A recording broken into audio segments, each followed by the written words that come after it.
Ver.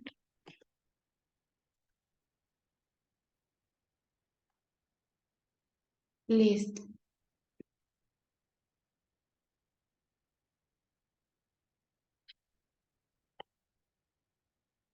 Muy bien. Entonces ahora estamos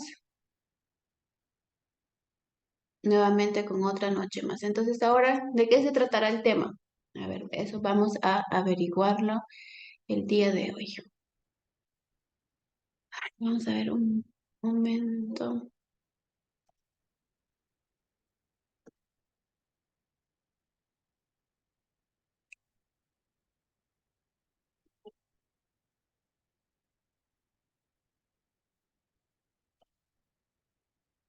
A ver, un momento, por favor.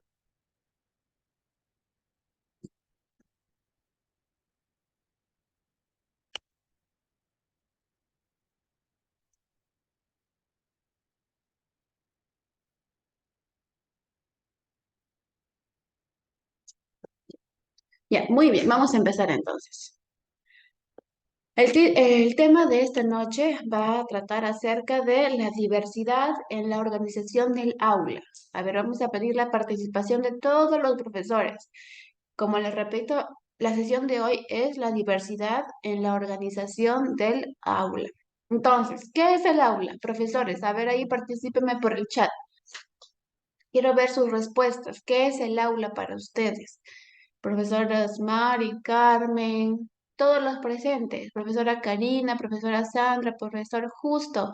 ¿Qué es el aula para ustedes? A ver si me pueden escribir por el chat para hacer más amena esta sesión de esta noche. ¿Qué es el aula para ustedes? Los leo.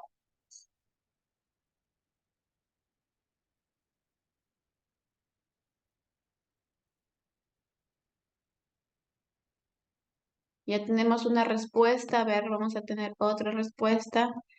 La profesora Mari dice, es un ambiente donde se imparte conocimiento. Muy bien, profesora Mari. Otra respuesta, una respuesta más. A ver, alguien que envíe por el chat, ¿qué es el aula para ustedes? ¿Qué es el aula?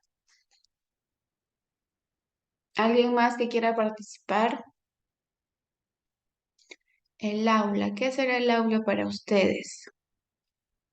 Muy bien, parece que nadie está todavía participativo, todavía están ahí un poquito tímidos. Ahí está la profesora Sandra, dice, es el espacio en el cual se desarrollan competencias. Muy bien, profesora Mari, profesora Sandra, muchas gracias por su participación. Entonces, ya tenemos dos conceptos muy importantes, ¿no? Es un ambiente donde se brinda conocimiento. Y la profesora Sandra también dice, es un espacio en el cual se desarrollan competencias. Entonces, el aula, como bien decía la profesora Sandra, es un espacio, es un ambiente también donde el ámbito humano específico, es decir, los alumnos proporcionan un conjunto de experiencias, condiciones y estímulos que interactuando con los sujetos participantes condicionan y determinan en cierta medida los comportamientos de los que comparten estos escenarios. Entonces, entre todos, ¿no? Donde está el que enseña, ¿no? El que imparte el conocimiento y los alumnos quienes forman parte del aprendizaje.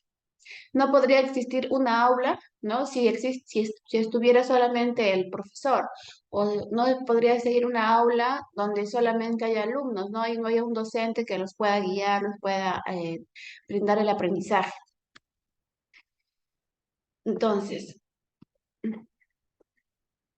una buena distribución y organización del entorno permite mejorar el aprendizaje de los alumnos. ¿Qué pasa si mi salón está sin estímulos? Sin ningún, si no hubiera pizarras, si no hubiera un medio donde, algunos dibujos, algunos materiales.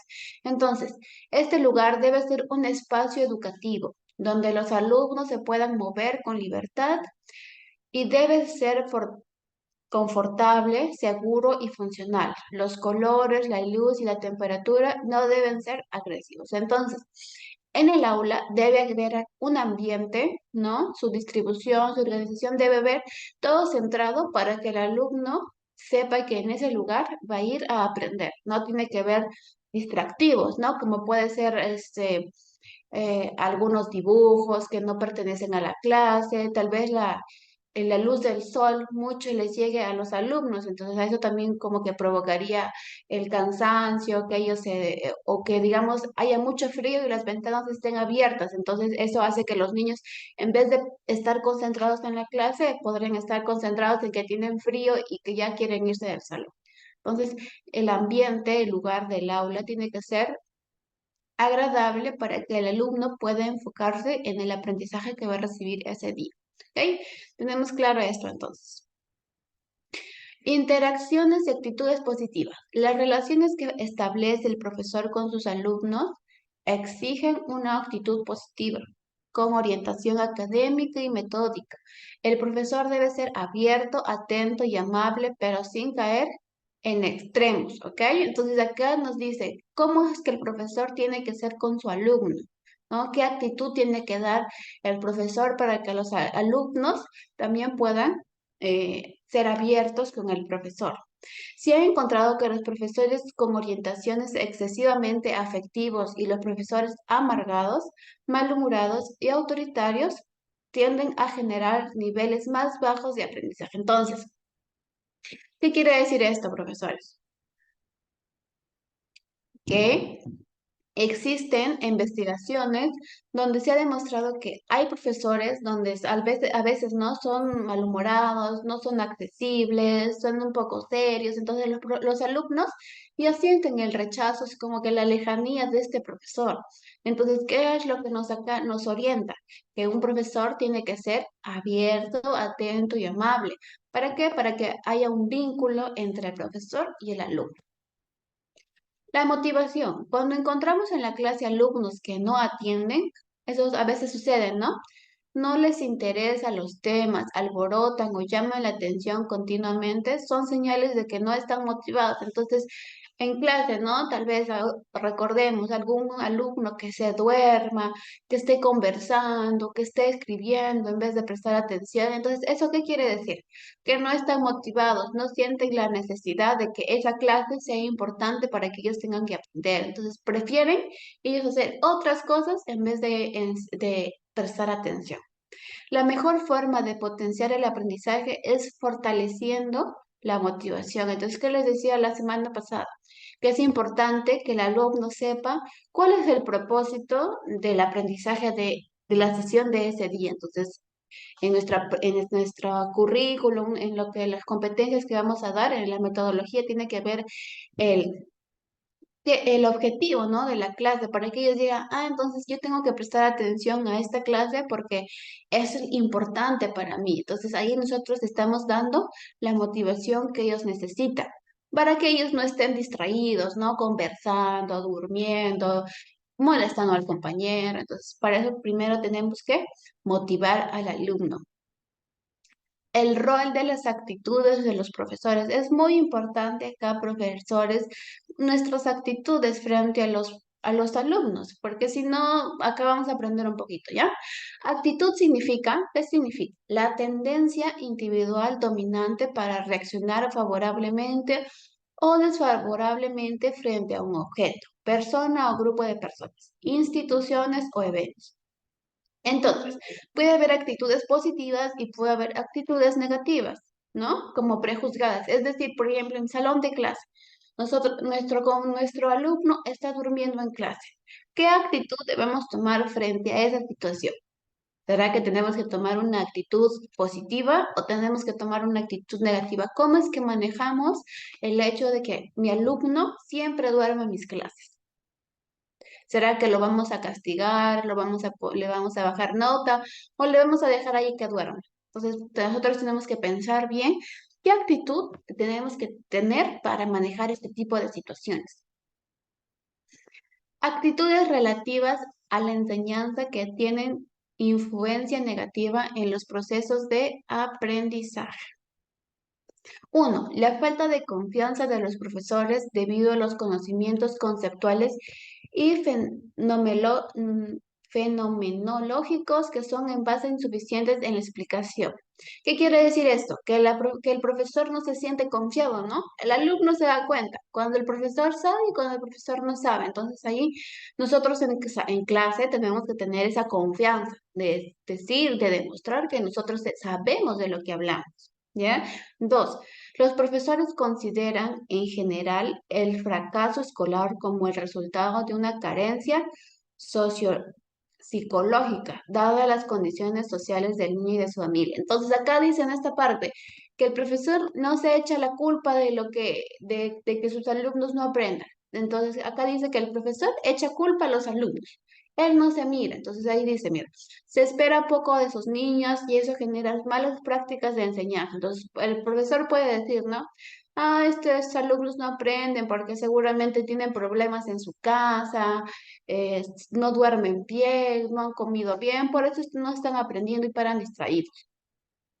Las profesores tienen en consecuencia la tendencia a rebotar la responsabilidad de su propia ineficacia de los alumnos. Entonces acá lo que nos dice, ¿no? El profesor es el que echa la culpa a los alumnos de que ellos no aprendan, pero acá el profesor no se ve sus propios errores. ¿Qué está pasando con el profesor para que el profesor no pueda llegar a los alumnos? Entonces hay que tener en cuenta también eso. Los profesores no ponen en ejecución las innovaciones de los nuevos programas ni de las metodologías. Entonces, ya con la actualidad han surgido nuevos métodos, ¿no? Nuevos programas, nuevas maneras de enseñar a los alumnos. Sin embargo, el profesor puede estar obstinado con decir, ah, yo enseño de esta forma y se acabó. No quiero ni capacitarme, no quiero ni ir a reuniones, porque esta manera a mí me han enseñado de cuando estaba en la universidad y este me ha funcionado, entonces ya no quiero más aprendizaje. Entonces, eso también hace que dificulta, ¿no? En el proceso de aprendizaje de los alumnos. Tenemos que tener en cuenta estos tres puntos que les acabo de mencionar. Nuevamente, las competencias para enseñar. ¿Qué competencias debe tener el profesor para poder enseñar e impartir una clase? La lista de las diversas competencias expuestas a continuación, lo que vamos a mencionar ahora, son necesarias para asegurar buenos métodos de enseñanza y de aprendizaje. Entonces, el primero es el rol del laboratorio de física, quiere decir el rol, ¿no? Del salón, del ambiente. A pesar de todo lo dicho y el sentimiento de que el trabajo práctico tiene un rol prioritario en el proceso de enseñanza-aprendizaje. Es decir, que el aprendizaje, es decir, la teoría, tiene que tener su práctica, ¿no? Su proceso de enseñanza y aprendizaje. Dos, la comprensión de la naturaleza de la ciencia. Entonces, acá, como profesores, ¿no? Estamos brindando la clase, ¿no?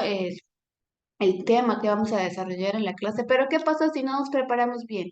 O estamos improvisando, estamos quizás, no hemos recordado bien la clase, entonces no comprendemos bien qué es lo que queremos decir a los alumnos. Entonces acá lo que nos recomienda en cuanto a las competencias, una competencia sería comprender lo que nosotros vamos a enseñar. Tres, el rol de la historia.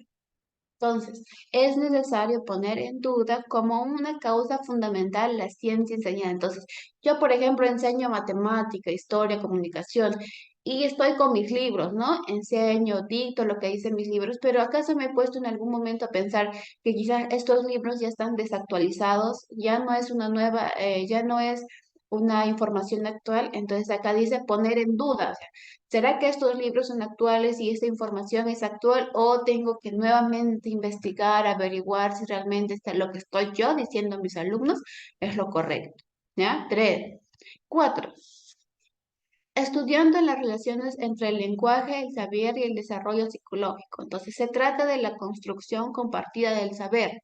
Derek en 1990 nos dice, el poder y el control del profesor sobre la construcción del saber de los alumnos. Entonces, ¿quién debe mandar en el aula? ¿El alumno o el profesor? ¿Quién debe ser el guía, el que orienta? ¿Los alumnos o el profesor? El profesor, ¿cierto? B, la adaptación del lenguaje en la escuela. Entonces, esto es cómo yo les hablo a mis alumnos para que ellos puedan entenderme, qué palabras les tengo que decir, qué ejemplos les tengo que decir para que ellos puedan comprenderme. Las vinculaciones entre el discurso en clase y el saber, ¿ya? C. 5. La evaluación, ¿no? Como siempre, terminando de la teoría, de la actividad, siempre hay una evaluación. Y es necesario, ¿no? Como docentes, como alumnos también, esta evaluación. Es necesario comprender y aplicar a la vez los métodos de evaluación cualitativos y cuantitativos. Entonces, durante todo el proceso de aprendizaje que nosotros estamos dándole al alumno, es necesario que nosotros evaluemos qué es lo que están aprendiendo, hasta dónde están aprendiendo, qué es lo que yo como docente podría hacer para que mis alumnos puedan comprender de una manera más rápida, mejor, ¿no? 6. Utilización pertinente de antiguas y nuevas tecnologías. Con la actualidad, ¿no? Tenemos que como docentes informarnos, actualizarnos de los nuevos métodos que hay de aprendizaje, ¿no? Muchos profesores no tienen acceso al material didáctico o a las tecnologías modernas de educación. En numerosos casos, la forma como las innovaciones son introducidas no incita a la aceptación. La modernización de las escuelas no significa forzadamente la adquisición de nuevo material de las tecnologías de enseñanza más sofisticadas. Entonces, acá lo que les decía, ¿no?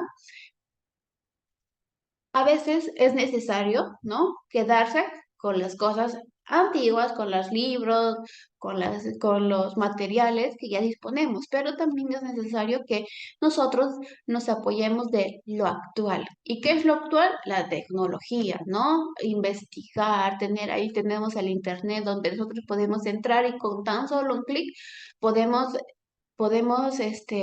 aprender muchas cosas. Entonces ahí tenemos que, entre lo antiguo y lo nuevo, tenemos que llegar a un equilibrio para que nosotros podamos sacar lo mejor y eso compartido a los estudiantes. Acciones para modificar las actitudes de los profesores. A ver, profesores, ¿todo bien hasta acá? ¿Hay alguna duda, algo que me quieran decir, algún aporte? ¿Algún aporte, profesores, que me quieran decir?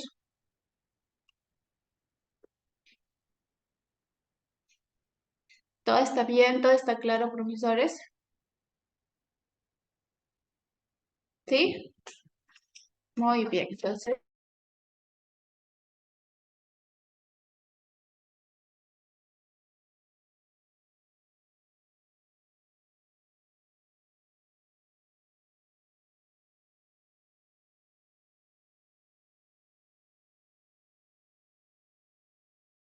nuevamente estamos aquí. Ya, muy bien. Nuevamente estamos aquí. Entonces, ahora sí. Muy bien, profesora. Todo está quedando claro entonces. Qué bueno. Cualquier duda, ya saben que pueden escribir el chat y de esa manera poder participar. Entonces, ahora tenemos acciones para modificar las actitudes de los profesores. ¿Qué pasa con esos profesores que a veces están un poquito malhumorados o no quieren entrar a esta nueva secuencia, ¿no? Estos métodos de enseñanza? ¿Qué podemos hacer con estos profesores que son difíciles, ¿no? Primero, ¿qué tenemos que hacer? Enfatizamos. ¿En qué vamos a enfatizar? Vamos a enfatizar una vez más en que la imagen de un profesor es aquella de un agente activo que construye perspectivas y que activa. El profesor o la profesora deberá entusiasmarse para reforzar sus facultades y tomar buenas decisiones educativas. Entonces acá, si tenemos algún compañero de trabajo, algún profesor que nosotros vemos que tal vez le está costando este cambio, ¿no? De metodología, el aprender nuevas formas de enseñanza, ¿qué tenemos que hacer? Motivarlo, ¿no? Que debe entusiasmarse para reforzar sus facultades y tomar buenas decisiones, ¿no? Para que pueda enseñar de una manera correcta a sus alumnos, ¿ya? Habilidades en el manejo del aula. Acá algunos tips para que ustedes puedan manejar su aula de una manera correcta. Gestión y clima del aula. Entonces, ¿qué nos dice esto? Requiere de procedimientos específicos para crear un entorno que permita la enseñanza y el aprendizaje. viendo las faltas y las distracciones. Entonces, ¿qué tenemos que hacer aquí? Nosotros, que nuestra aula, como les decía al principio, tiene que ser un lugar donde sea enfocado en que van a estudiar. No tiene que haber distractores, alguna imagen, el lugar, tal vez el color del salón es muy fuerte, los distrae. ¿No? Y esto también dependiendo de la edad de los niños, ¿no? Mm, Muchos salones a veces cambian, ¿no? La decoración, ¿por qué? Porque es diferente enseñar a un alumno de primaria que a un alumno de secundaria, ¿no? De quinto de secundaria, primero de secundaria, son diferentes, ¿no? Entonces ahí como profesores tenemos que tener en cuenta estos aspectos. Otro aspecto que tenemos que tener en cuenta es un buen manejo de aula. Se logra cuando se conoce su estructura ecológica. Esto facilita realizar arreglos, ajustes y organizar de tal manera que se disminuya el mal comportamiento y que promueva una adecuada conducta. Entonces acá como docentes nuevamente les repito, ¿no? Nosotros tenemos que conocer a nuestros alumnos, no solamente ser alguien que entra a la clase y les dice lo que tienen que aprender y se acabó. Tenemos que nosotros conocerlos, la manera en que ellos hablan, sus conocimientos que tienen, qué les gusta, qué nos les gusta, qué prefieren, para que así nosotros podamos comprender y de esa manera llegar más pronto a ellos mediante el aprendizaje que nosotros les estamos dando. Principios para una buena gestión en el aula. Conocer a los alumnos, ¿no? Básico, como le decía. Además del nombre, la personalidad, los intereses y los amigos dentro del aula, ¿no? Estos son puntos importantes. Yo le voy a poner grupo con con un compañero que lo conoce o que no conoce, ¿no? Entonces es más preferible hacer grupo con alguien que conozca, con alguien que se lleve mucho mejor, para que así puedan desenvolverse mejor en las actividades o en la clase que tengan. Entonces también nos aconseja en cuanto a la personalidad, si es una persona callada, si es una persona tímida, si le gusta participar, si es más razonable. Entonces nosotros como profesores tenemos que conocer estas características de nuestros alumnos. Ya también otro principio que nos dice es explicar al inicio del curso, desde la primera lección, desde que empezamos la clase, las normas de comportamiento. ¿Ok? En el aula, de forma muy clara y explicar por qué son necesarias. Entonces, imagino que acá nosotros en los salones, ¿no? Siempre al inicio de clase, ¿no? Los recesos o principios de año escolar, ¿qué decimos? Las normas de convivencia, ¿no? Eso es muy importante que exista en nuestra aula. Y muchas veces en secundaria, por ejemplo, lo olvidamos, ¿no? Siempre en primaria no está bien enfocado, ¿no? Normas de convivencia, están ahí escritas en un papelote o en algún cuadrito, pero ¿qué pasa con secundaria? Ellos también necesitan recordar esas normas de convivencia, entonces quizás ahí nosotros como docentes si enseñamos a secundaria sería bueno que podamos recordarles, ¿no? Estas normas de convivencia para que así ellos también tengan claro, ¿no? Y explicarles por qué son necesarias estas normas.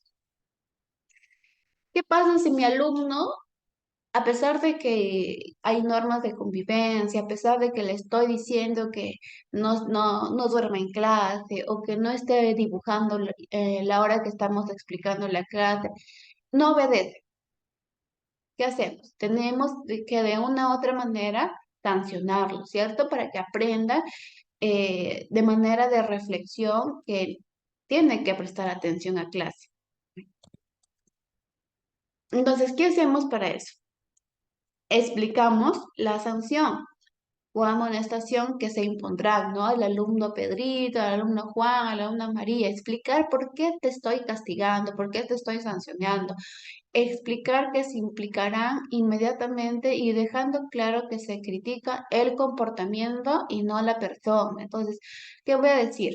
Te vamos a sancionar o este va a ser tu castigo porque te dormiste en clase, porque estás dibujando en clase, no por la persona, ¿no? Bien claro acá dice. Programar sanciones justas. No voy a hacer tal vez llamarle en público la atención y hacer que el alumno se sienta avergonzado. Muchas veces ocurre esto en secundaria, ¿no?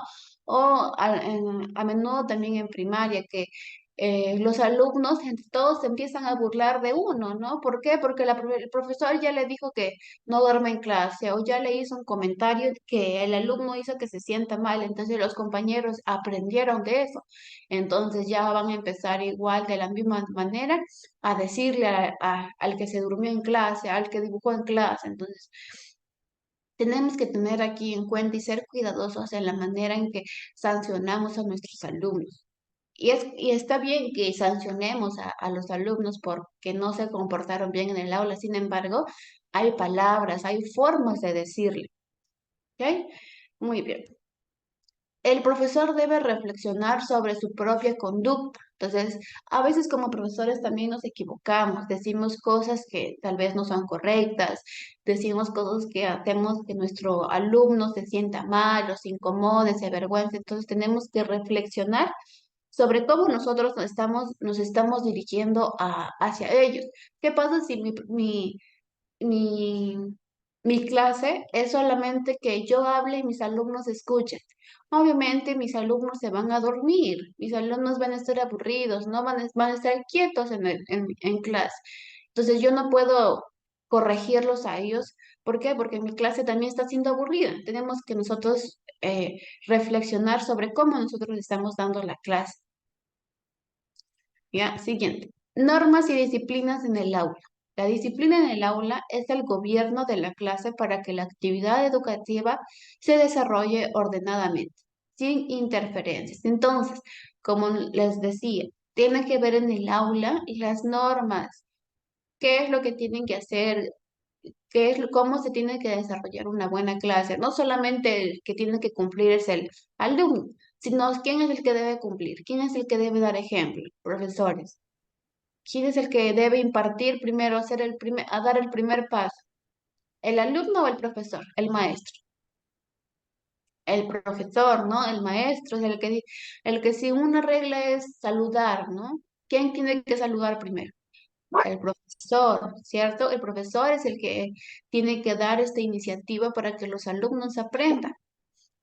Y esto así, continuamente, no solamente es de un día, sino de todos los días, de todas las veces que tengamos clase con los alumnos, tener esa disciplina, ¿no? Del saludar, de no molestar al compañero, de todas las normas de convivencia que hay en el salón, tenemos que hacerlo de esto una disciplina.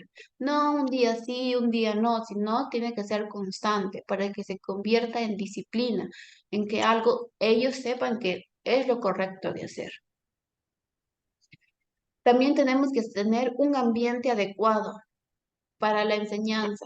Está muy relacionado con el orden. Entonces, ¿nuestro salón estará ordenado o estará desordenado? La disciplina o el control, los cuales deben partir de la organización escolar para favorecer su realidad. Entonces, tenemos que tener en cuenta, si nuestro salón está desordenado, los vamos a castigar a los alumnos, lo vamos a sancionar, o nosotros como profesores tenemos que reflexionar del por qué está desordenado. Vivir en un mundo social requiere de reglas, ¿cierto? Eso ya sabemos todo. Y normas de grupos que garanticen la convivencia.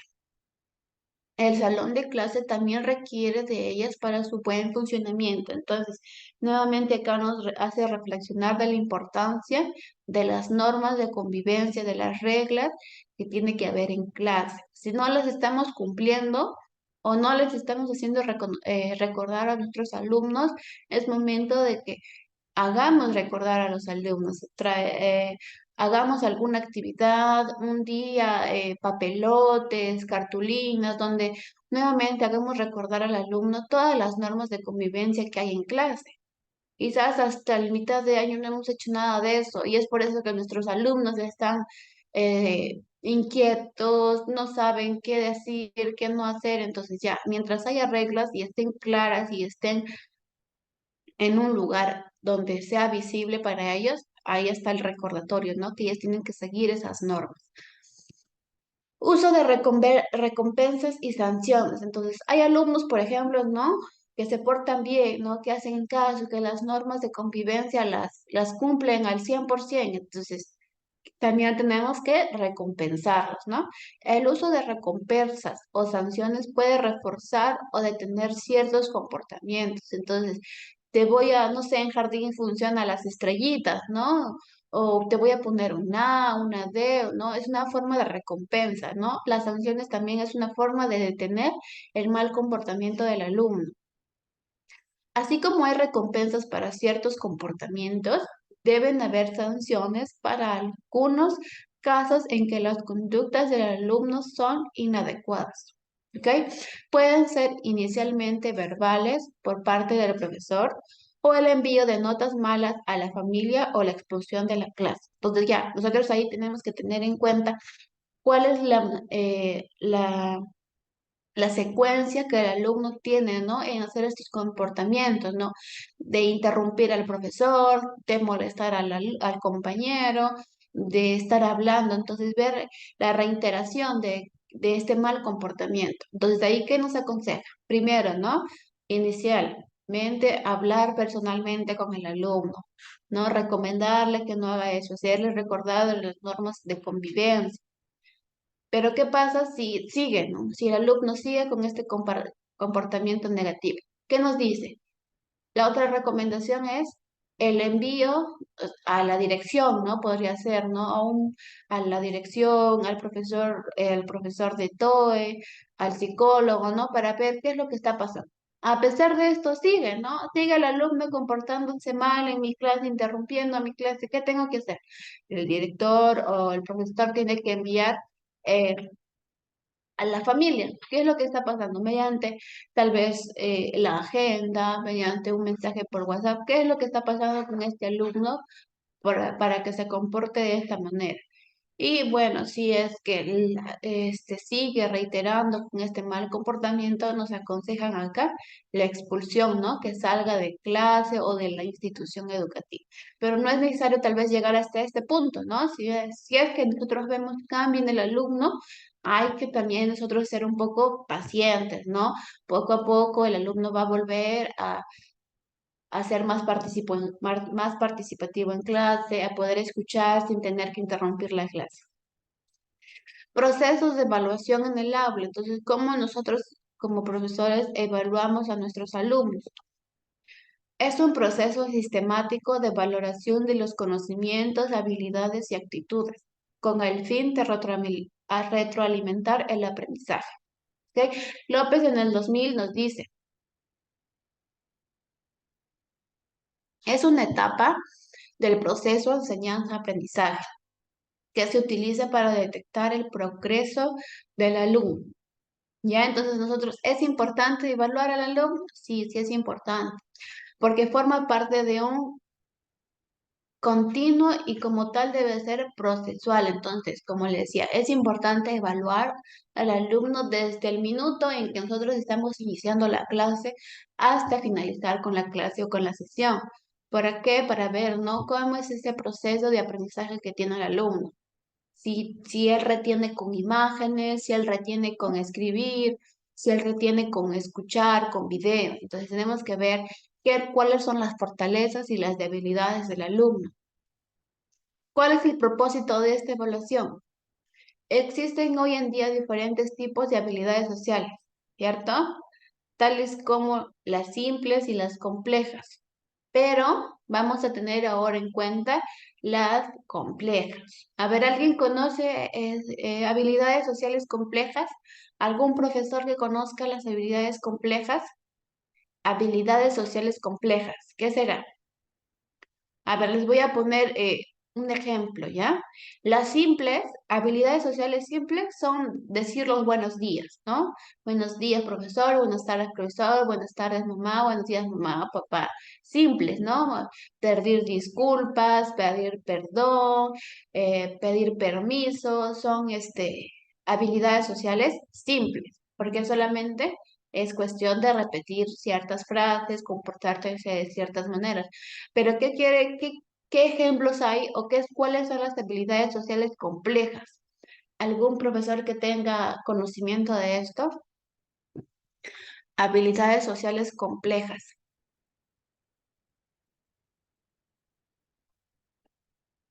A ver, ahí vamos a ver. Muy bien, profesora Karina. ¿Algún otro profesor?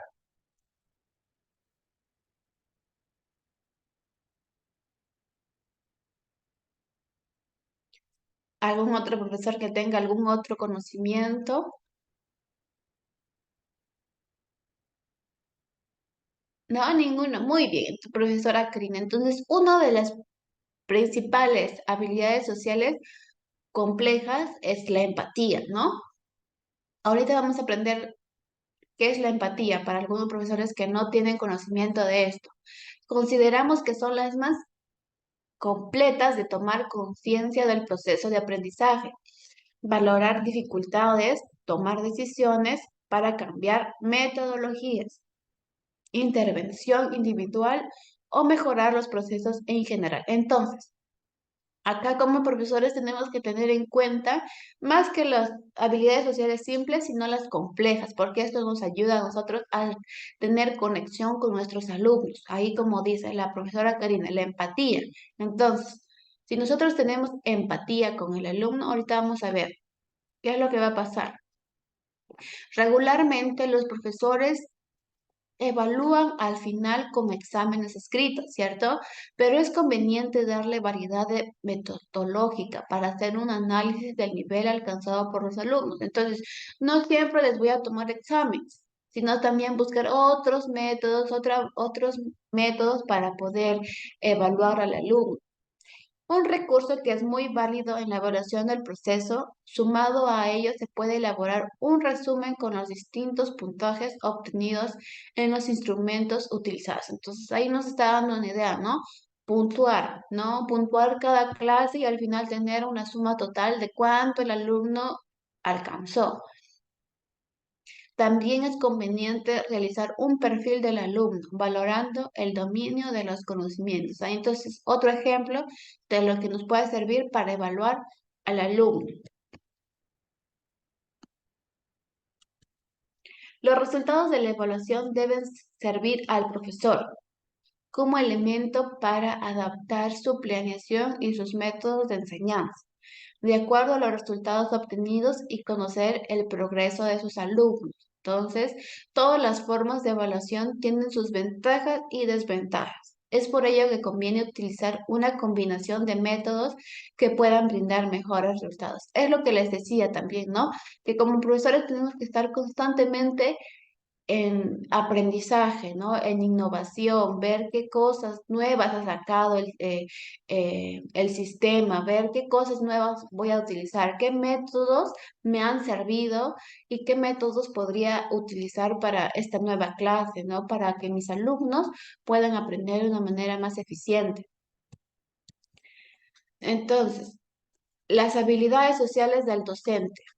Existe hoy en día diferentes tipos de habilidades sociales, ya les decía, ¿no?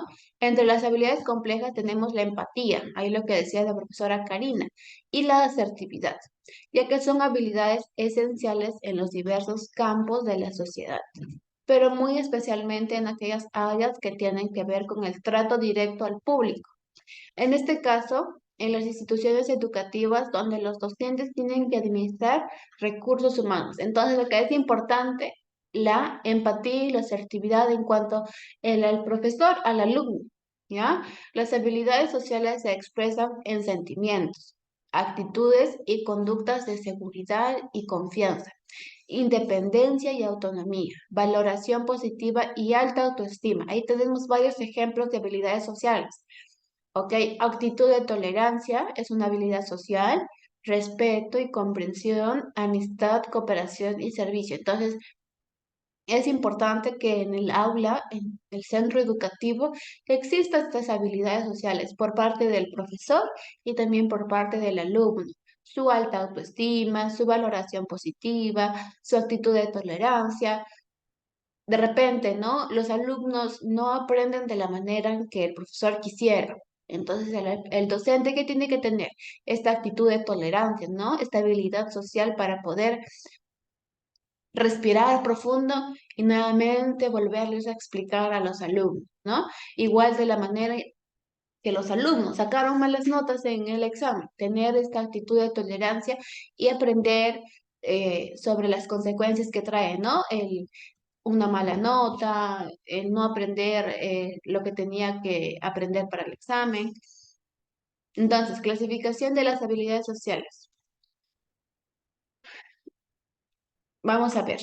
Las habilidades sociales iniciales, tales como escuchar, iniciar una conversación, mantener una conversación, formular una pregunta, dar las gracias, presentarse, presentar a otras personas, hacer un cumplido. ¿Qué serán eso? Habilidades sociales simples o complejas. A ver, profesores. Escuchar, ¿será simple o será complejo? Iniciar una conversación, ¿será simple o será complejo? Esos son ejemplos de habilidades sociales simples, ¿cierto? Formular una pregunta, dar las gracias, presentarse, son habilidades sociales simples. Habilidades sociales avanzadas, complejas, que puede ser pedir ayuda, participar, dar instrucciones, seguir instrucciones, disculparse, convencer a los demás. Estas son habilidades sociales avanzadas. Y también tenemos las habilidades relacionadas con los sentimientos, como puede ser conocer sus sentimientos, expresar sus sentimientos, comprender los sentimientos de los demás, enfrentarse con el enfado de otro, expresar afecto y resolver el miedo. Entonces, estas habilidades están más relacionadas con el sentimiento, ¿no? Y acá viene el enfoque de tanto del alumno como del profesor. El profesor también tiene que expresar sus sentimientos, expresar, conocer sus sentimientos. ¿Ok? ¿Alguna pregunta? Profesora Sandra, quizás, ahí está con el micrófono prendido. Quizás tiene algo que aportar o todo está claro. Parece que todo está claro. Muy bien, seguimos entonces. Existen hoy en día diferentes tipos de habilidades sociales tales como ¿qué? Pueden seguir. La profesora ahí nos dio un ejemplo hace rato. La empatía. ¿Qué será la empatía? A ver, vamos a preguntar al profesor, ¿quién más acá? A la profesora Rosemary. Profesora Rosemary, ¿qué será la empatía para usted? O alguien que quiera responder por la profesora Rosemary. ¿Qué es la empatía?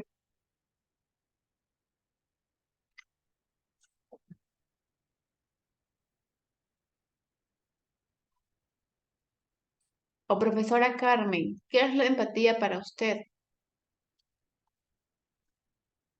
Imagino que todos saben qué es la empatía, profesores. Profesora Teresa, ¿qué es la empatía para usted? Señorita, buenas noches. La empatía es ponerse en el lugar del otro. Ujú. Profesora Teresa, si me podría leer lo que dice en la pantalla, a ver, para que nos ayude acá. Dice empatía, una habilidad de saber lo que siente el otro, el ponernos en los zapatos del otro, es una capacidad que entra en juego en una amplia gama de la vida, que se construye sobre la conciencia de uno mismo. Conseguir una buena comunicación con el alumno, el profesor debe ponerse en su lugar, así como tener siempre en cuenta su punto de vista. Muchas gracias, profesora Teresa. Entonces, ¿qué nos dice acá? Como todos sabemos, ¿no? La empatía es ponerse en el zapato del otro, pero no ponerse en el zapato del otro en el sentido de que, ¿qué yo haría si mi alumno está sacando malas notas? ¿O qué yo haría como profesor si mi alumno duerme mucho en clase? No, porque ahí no nos estamos poniendo en el zapato del alumno. Estamos diciendo, ¿qué yo haría? ¿Qué es empatía? Pensar como el alumno.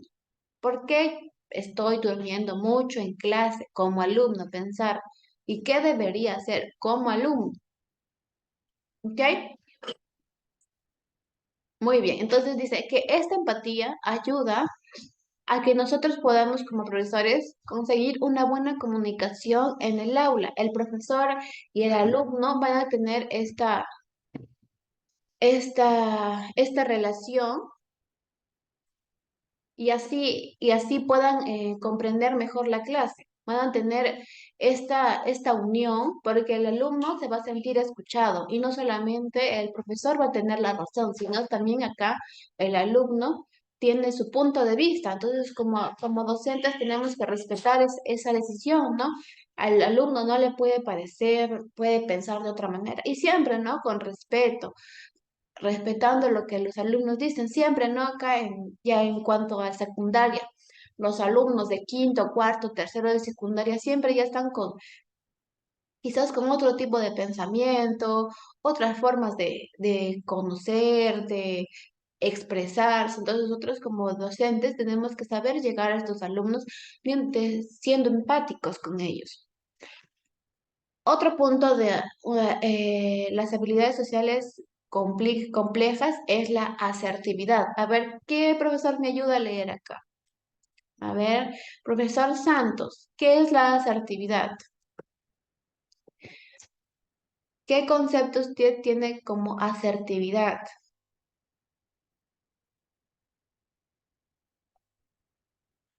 O profesor Carlos, ¿qué es la asertividad para ustedes?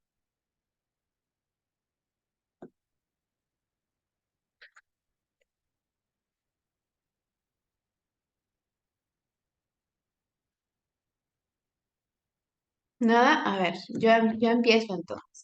La asertividad consiste en la expresión de nuestros sentimientos de una manera sincera y abierta, una manera espontánea, sin herir la sensibilidad de la otra persona.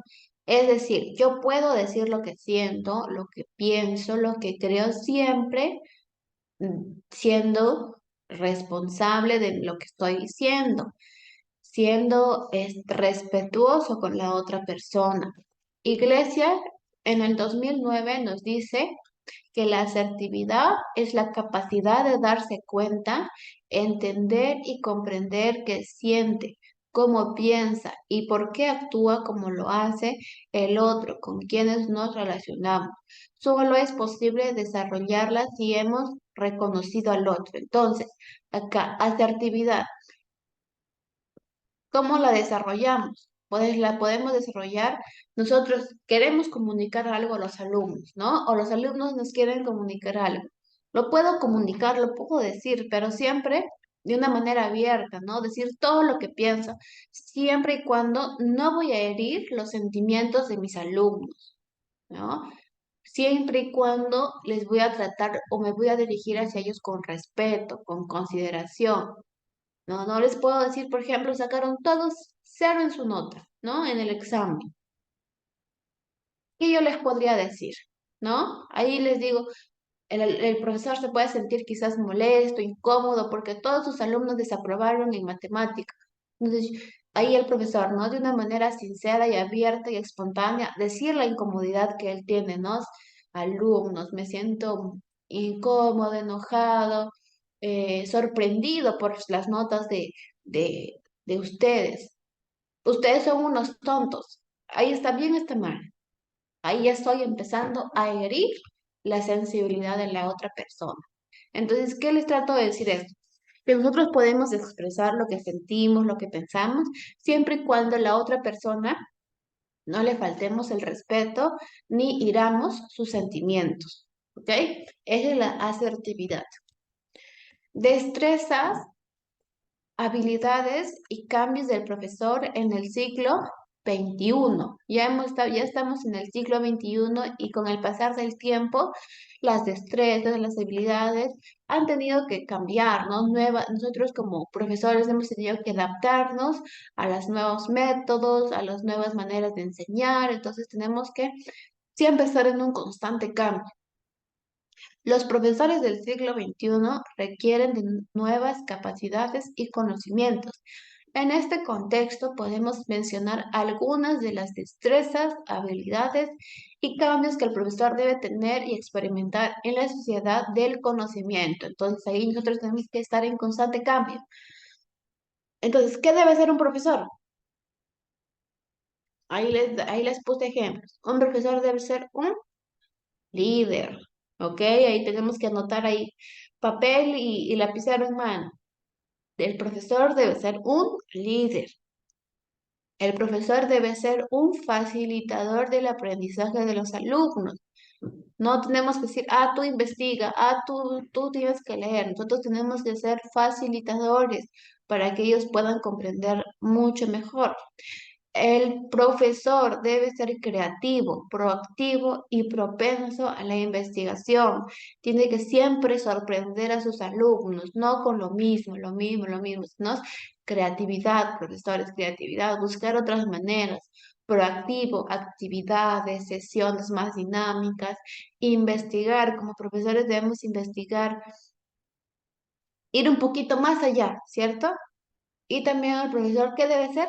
Debe tener buena disposición y actitud para su formación continua. Debe promover el trabajo en equipo de sus alumnos. Entonces, como profesores, tenemos que llegar de la puerta para adentro, tenemos que comportarnos como profesores, ¿no?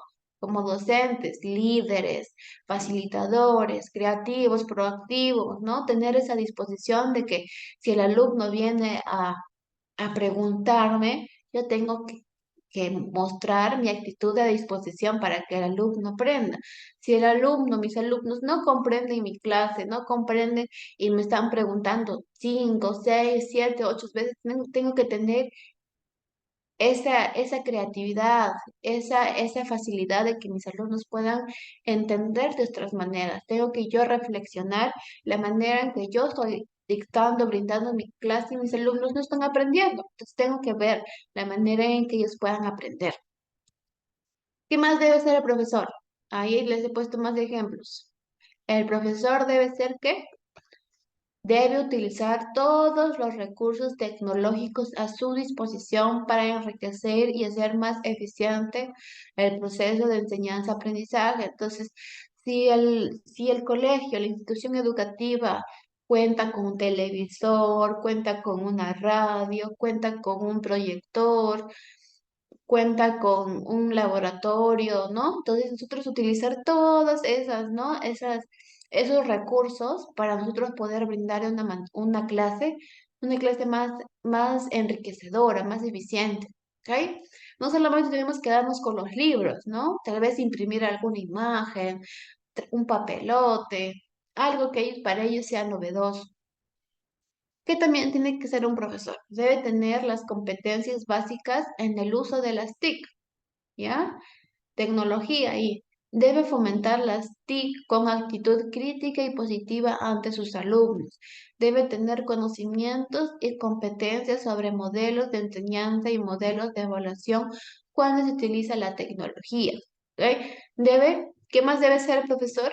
Debe pasar de la educación basada en el profesor a la educación centrada en el alumno. Recuerden que actualmente se está desarrollando esa metodología, que ahora la educación se centra en el alumno, que el alumno es el que da, o el alumno es el centro de la educación. Antes era el profesor, ¿cierto? El que daba, el que brindaba el conocimiento. Los alumnos se callaban y el profesor hablaba. Entonces ya no es eso ahora. Ahora es la educación centrada en el alumno. También, ¿qué debe ser el profesor? Otra cosa. Debe pasar de la educación centrada en la enseñanza a la educación sustentada en el aprendizaje. ¿Ok? Esas son las metodologías que estamos aprendiendo actualmente, ¿cierto?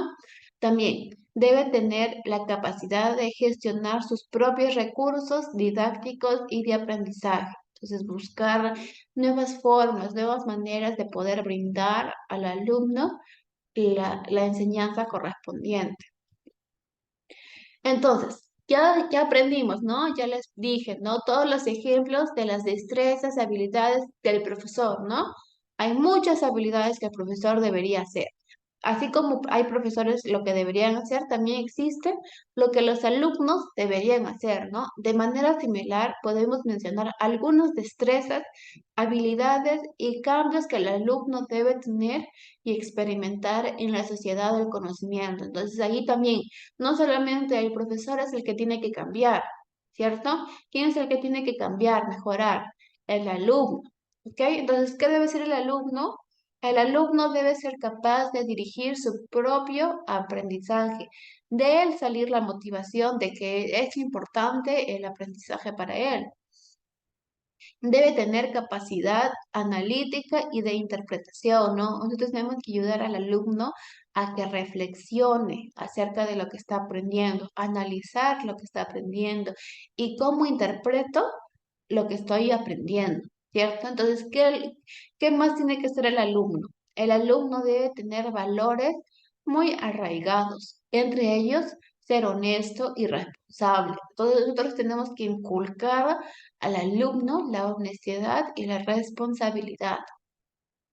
También, el alumno debe ser ordenado, ¿cierto? El alumno debe ser disciplinado. También el alumno debe tener la capacidad de trabajar en equipo, no motivar que trabaje en equipo. Nosotros no tenemos que ser, no le gusta trabajar en equipo, ya dejémoslo que trabaje sola. No, tenemos que constantemente motivar a que el alumno trabaje en equipo y aprenda los beneficios que tiene el trabajo en equipo. También, ¿qué debe ser el alumno? Debe ser creativo, ¿no? También, si el profesor es creativo, el alumno también será creativo, proactivo y propenso a la investigación. Entonces, ahí como que tienen el modelo, ¿no? Su profesor es creativo, proactivo, le gusta investigar, entonces tienen, ¿no? Su ejemplo a seguir serían los alumnos, ¿no? Los alumnos también van a seguir el mismo ejemplo que el profesor. Deben tener la capacidad de gestionar sus propios recursos de aprendizaje. Deben tener una buena disposición y actitud para utilizar las oportunidades que le ofrecen las nuevas tecnologías. Entonces ahí, ¿no? El alumno también debería, ¿no? Si existe un televisor, una radio, imágenes, entonces el alumno tiene que tener esa disposición también para que aproveche estos materiales. También tener las competencias básicas en el uso de las TIC, de la tecnología. Importante acá, profesor, importante. Existen varias razones acá. ¿Por qué? Porque el profesor se resiste al cambio, ¿no? Le gusta trabajar con su metodología, no quiere hacer este cambio, se resiste al cambio, como falta de conciencia de la necesidad del cambio. Entonces, este profesor cree que no es necesario el cambiar, ¿no? El buscar otra metodología, otra forma de enseñar.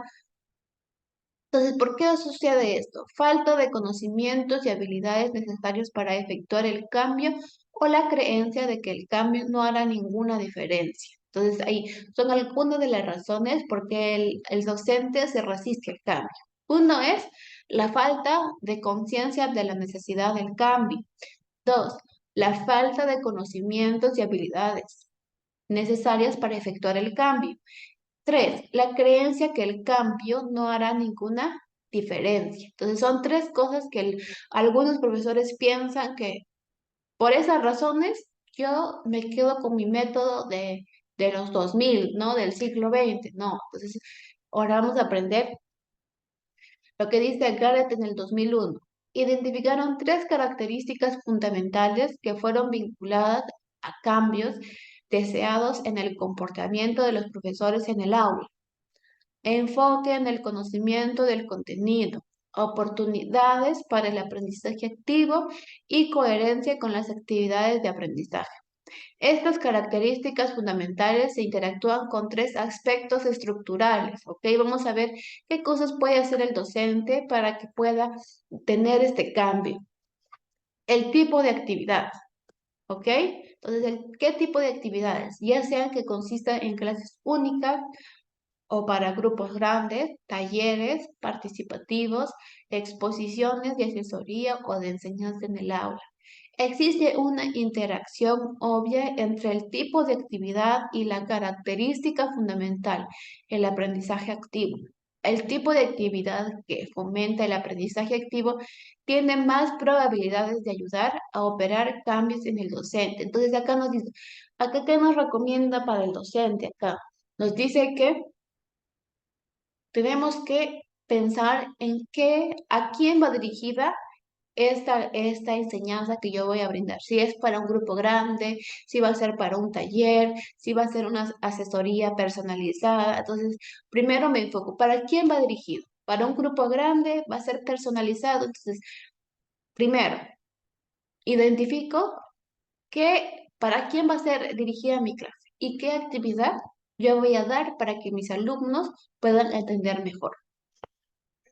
La duración de la capacitación, ¿qué nos dice esto? Los esfuerzos de desarrollo profesional que se mantienen por un cierto lapso tienen un mayor impacto en el comportamiento del docente. ¿Qué quiere decir esto? Que el docente esté en constante investigación, capacitación, que como ustedes, ¿no? Como ahora han venido a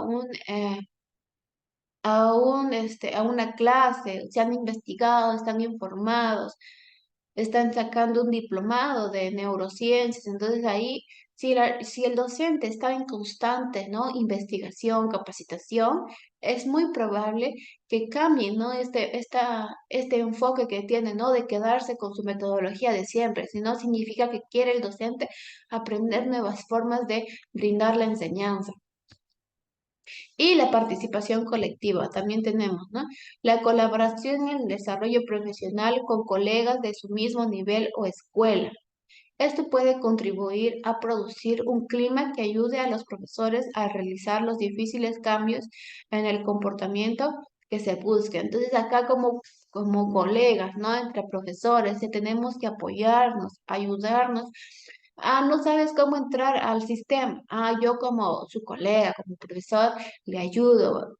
Yo te ayudo, vamos a entrar al sistema, te voy a enseñar. eh, no sabes manejar el internet, la computadora, prender un Zoom, enviar mensajes por WhatsApp. Entonces ahí como profesores nos tenemos que ayudar entre todos, con el fin de que sea mucho más fácil para el profesor que le está haciendo difícil este cambio. Entonces ya siente una ayuda, ya siente un alivio. ¿De qué? De que alguien está ahí para ayudarle. ¿Y profesores? Entonces, hasta aquí nos quedamos por el día de hoy. ¿Alguna pregunta, alguna consulta que tengan?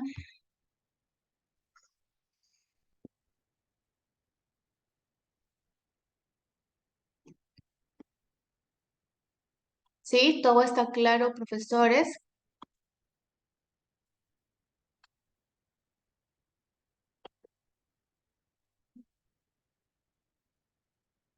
Muy bien, entonces hasta aquí nos quedamos el día de hoy. ¿Ya, profesores? Cualquier duda que tengan, entonces pueden hacerlo en este momento, alguna aportación. Y si no hay ninguna, pues nos encontramos el próximo lunes. ¿Ok?